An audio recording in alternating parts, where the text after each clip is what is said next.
Road accidents claimed 339 lives last year in New South Wales, and the NRMA estimates that car crashes in New South Wales cost the state economy $3 billion a year. There has been a growing body of research into whether the back limit or blood alcohol content limit of 0.05 is safe. Dr. Lisa Key is a conjoint senior lecturer at the George Institute of Public Health, an institute that does research into issues such as road safety. There really isn't a safe level of alcohol in the bloodstream to make you able to drive as safely as with no alcohol. So, even the 0.05 cutoff gives you a sort of a 1.5 times increased likelihood of being involved in a crash. So, we have this cutoff of 0.05, so there really is an argument to have a lower cutoff. There are several European countries, such as Sweden, Hungary, Poland and Lithuania, which have reduced their driver back limits to 0.00 or 0.02.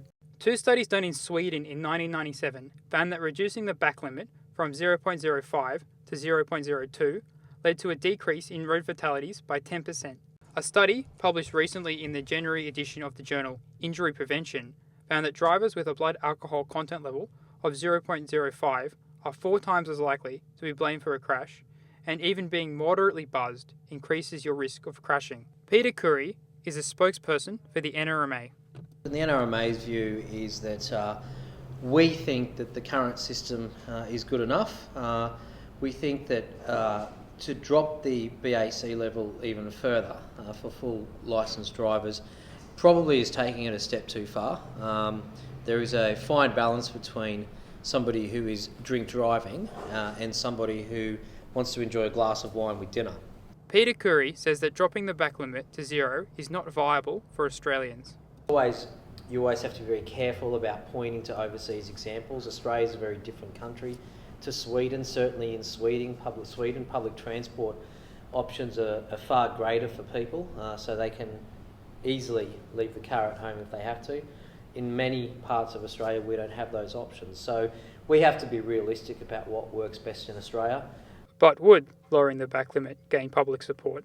I think more experienced drivers can have a small alcohol content in their blood. At the right level at the moment, yeah. I think it should remain as is and perhaps even increase. Do you think you could get popular support for reducing the back level to 0? I think it'd be very challenging, but I think if you talk to people, people are in favour of preventing injuries. If you value life, you value preventing permanent disability, then there is an argument.